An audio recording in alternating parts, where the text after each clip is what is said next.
I'm Anthony Stewart, and I'm here today with maybe one of the coolest 3D printing projects you could do if you just got a printer, or even if you've had one a while. Thanks to Domochevsky on Instagram, I'm gonna show you how to turn this little X-Shot Micro into this, which is just the coolest reshell of the Micro. The Micro is a little bit weird in that a full-length dart only fits in that far. And even though it was the perfect size for a short dart, it had a dart post in it, so you couldn't actually seat a short dart. It would barely fire. But performance was great with long darts. So with the reshell, you do have that same issue. A dart does not go in all the way. But with the dart post out, I use this with short darts exclusively. But you can fire a long dart if you need to. Solving all those ergonomic issues of this and looking cool to boot. Now, Domochevsky is the designer behind a ton of amazing blasters. This one, the motor tier, is one of my favorites. A shell ejecting short dart blaster?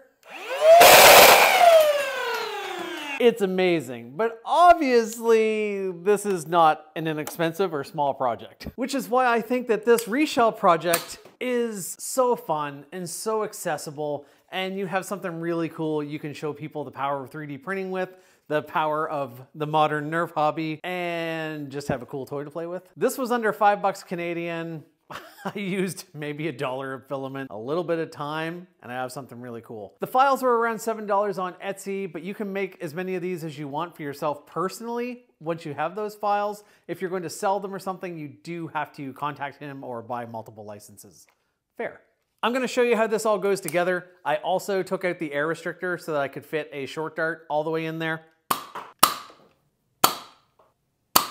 Stick around, see how easy this goes together, and I will see you in the next video. I may not say goodbye after, it might just end after the assembly. Bye. Step one, let's get this Micro out of its package and disassembled. Hey, that part was easy. So the Micro is a really, really cool little blaster.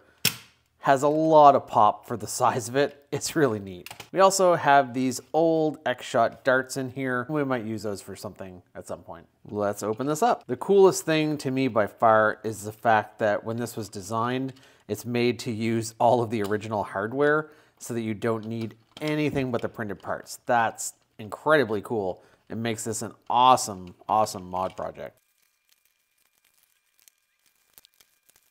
Got to appreciate this extra detail of having this little handle piece in a blaster this small. Oh, there's like a little clip here. Boy, they made this weirdly, weirdly solid.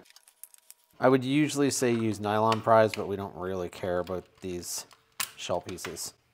There it goes. All right. This is the stuff we need. Ooh, another little spring. And I don't think we need this trigger, but we do need that spring.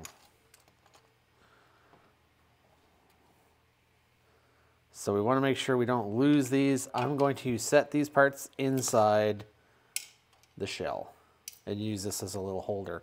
I have a magnetic holder that I love for modding, but it's full of other parts right now. Discarded plastic parts in there, and I'll just keep this whole assembly here for now. We have the frame of the blaster. We have these cool side panels, which I think look really good. I printed them in a mocha color because I want them to kind of look like wood, but wood PLA is awful to work with. And this will be our trigger down here and a better pull for the priming up here. These are body pins. This is for the other side. And then these will be our, I think it goes like that. These will be our plates for the side of the blaster. I have a little bit of a delay because I didn't notice I had a spool tangle and these didn't finish. They look so good when I popped them off. I just missed that. So I'm reprinting those now, and then we'll be back and we'll get this assembled. All right, I have green pieces that actually have printed well, and let's see what we can do. I think on this tube, we don't need this front piece either. This pull goes in here just through the handle, and you can tell which way is up because there's a slopey part there.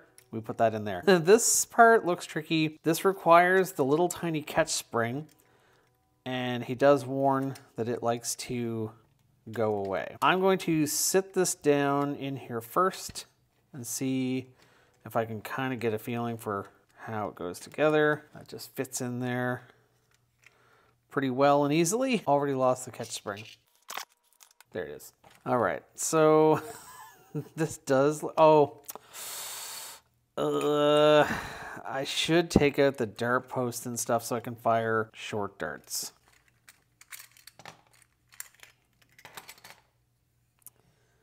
Yeah, let's do that. I'm gonna try to twist from the back.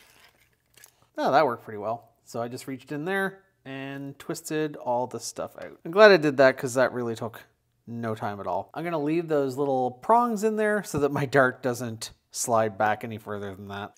This is a point too where I probably could re-lubricate that, but I'm sure it's fine. All right, let's see if we can get this. I feel like that's definitely gonna be the trickiest part, to get this catch spring in, because it's almost flush when it's loaded in here. Yeah, we did it. All right. I guess we should have done that first.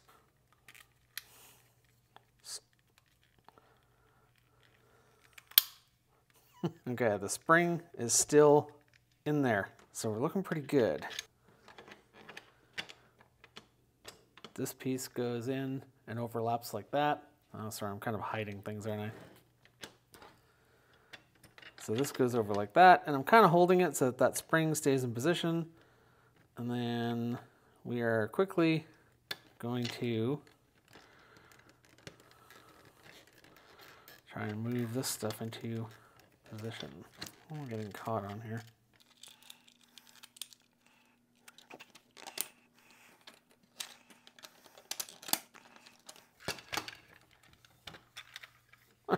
Right. At this point, that can just slide up in there because it needs the pegs to keep it on. So I have these yellow pegs for the body, and I push that in like that. And I'm gonna do this other one here. I assume with these grooves, you want basically you want it to push it so that when you're pushing against the grooves, they can flex down in. Cool. And now our side plates here. I did these ones in white. They are a little different too.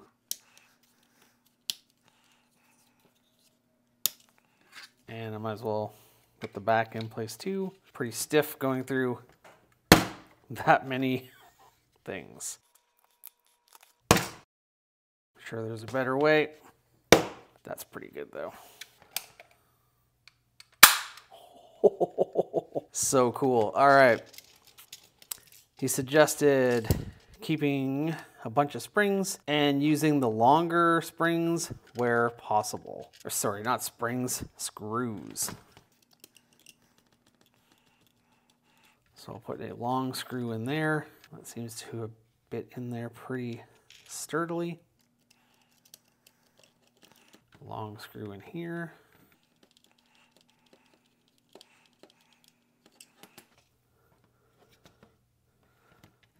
Long screw in here. Putting all the longer screws basically the furthest away from the pegs. There's another long one here. And one more. Wow. What a cool little project this is. From that to this. We're gonna keep that extra spring and an extra little screw.